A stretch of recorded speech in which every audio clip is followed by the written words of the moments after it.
Êxodo, capítulo 31. Deus escolhe operários especializados.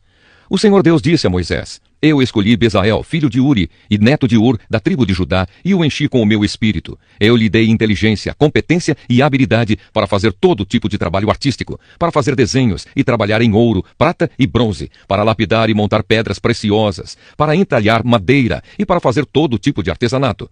Escolhi Aholiabe, filho de Aizamaque, da tribo de Dan, para trabalhar com ele. Dei também capacidade a todos os homens habilidosos para fazerem todas as seguintes coisas que eu mandei: a tenda da minha presença, a arca da aliança e a sua tampa, todos os objetos da tenda, a mesa com as suas vasilhas, o candelabro de ouro puro com todo o seu equipamento, o altar de queimar incenso, o altar de queimar as ofertas, junto com todo o seu equipamento, a pia com o seu suporte, as roupas de tecido fino, as roupas sagradas que os sacerdotes Arão e os seus filhos usarão quando servirem como sacerdotes, o azeite de ungir e o incenso cheiroso para o lugar santo. Todas essas coisas deverão ser feitas exatamente como eu ordenei. Sábado, o dia de descanso. O Senhor Deus mandou que Moisés dissesse ao povo de Israel o seguinte: guardem o sábado, o meu dia de descanso, pois é um sinal de união entre mim e vocês para sempre, a fim de mostrar que eu, o Senhor, os separei para serem o meu próprio povo. Portanto, guardem o dia de descanso, porque ele é sagrado para vocês. Quem não o guardar, mas trabalhar nesse dia, deverá ser morto.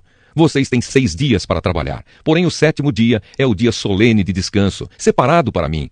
Quem fizer qualquer serviço nesse dia deverá ser morto.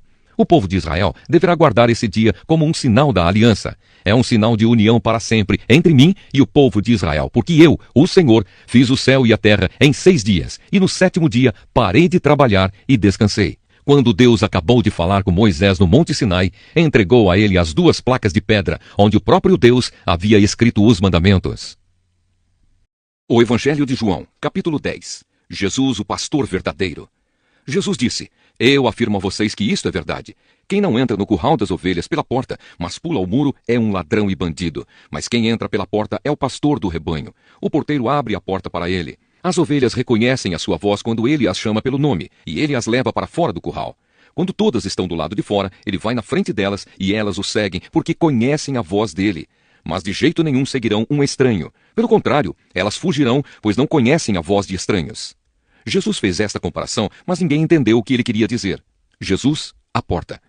Então Jesus continuou: Eu afirmo a vocês que isto é verdade. Eu sou a porta por onde as ovelhas passam. Todos os que vieram antes de mim são ladrões e bandidos, mas as ovelhas não deram atenção à voz deles.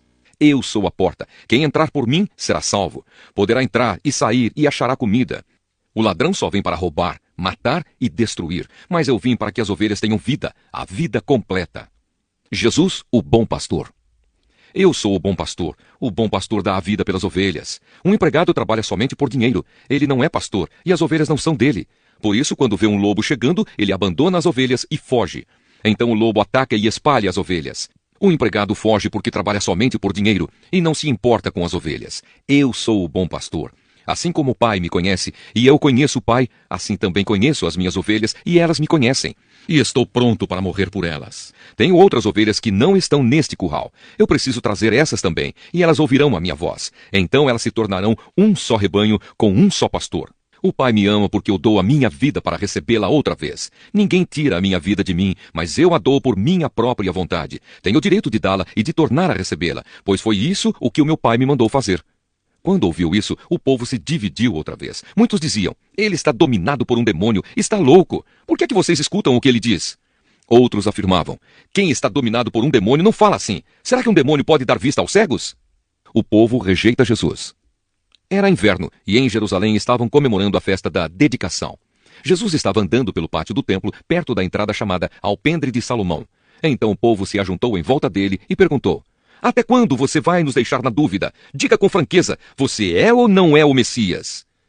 Jesus respondeu: eu já disse, mas vocês não acreditaram. As obras que eu faço pelo poder do nome do meu Pai falam a favor de mim, mas vocês não creem, porque não são minhas ovelhas. As minhas ovelhas escutam a minha voz, eu as conheço e elas me seguem. Eu lhes dou a vida eterna, e por isso elas nunca morrerão. Ninguém poderá arrancá-las da minha mão. O poder que o Pai me deu é maior do que tudo, e ninguém pode arrancá-las da mão dele. Eu e o Pai somos um. Então eles tornaram a pegar pedras para matar Jesus. E ele disse: eu fiz diante de vocês muitas coisas boas que o Pai me mandou fazer.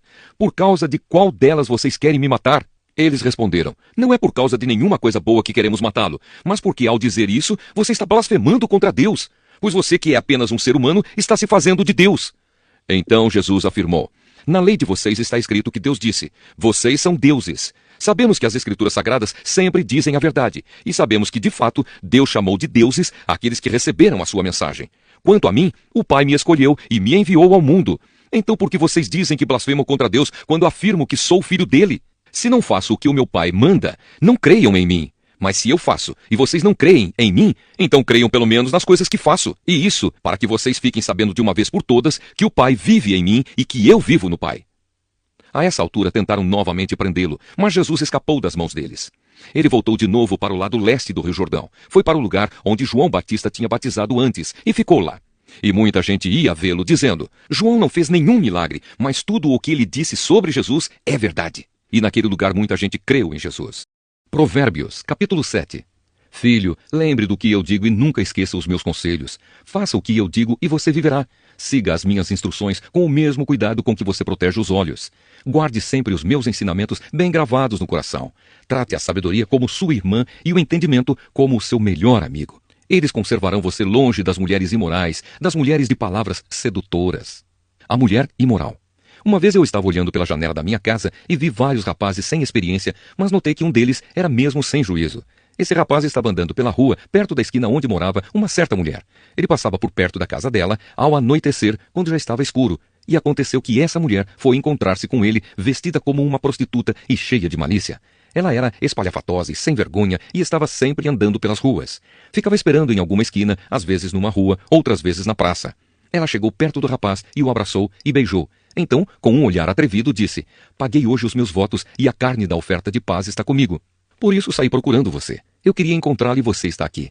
Já forrei a minha cama com lençóis de linho colorido do Egito. Eu a perfumei com mirra, aloés e flor de canela.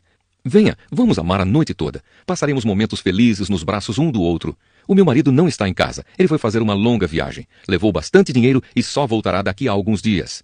Assim, ela o tentou com os seus encantos e ele caiu na sua conversa. E num instante, lá foi ele com ela, como um boi que vai para o matadouro, como um animal que corre para a armadilha onde uma flecha atravessará o seu coração. Era como um pássaro que entra num alçapão sem saber que a sua vida está em perigo. Agora, meu filho, escute. Preste atenção no que vou dizer. Não deixe que uma mulher como essa ganhe o seu coração. Não ande atrás dela, pois ela tem sido a desgraça de muitos homens e tem causado a morte de tantos que nem dá para contar. Se você for à casa dessa mulher, estará caminhando para o mundo dos mortos, pelo caminho mais curto. Carta aos Gálatas, capítulo 6. Ajudem uns aos outros. Meus irmãos, se alguém for apanhado em alguma falta, vocês que são espirituais devem ajudar essa pessoa a se corrigir. Mas façam isso com humildade e tenham cuidado para que vocês não sejam tentados também. Ajudem uns aos outros e assim vocês estarão obedecendo à lei de Cristo. A pessoa que pensa que é importante, quando de fato não é, está enganando a si mesma. Que cada pessoa examine o seu próprio modo de agir.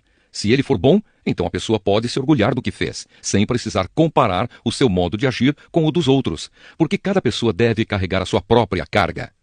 A pessoa que está aprendendo o Evangelho de Cristo deve repartir todas as suas coisas boas com quem a estiver ensinando. Não se enganem, ninguém zomba de Deus. O que uma pessoa plantar, é isso mesmo que colherá.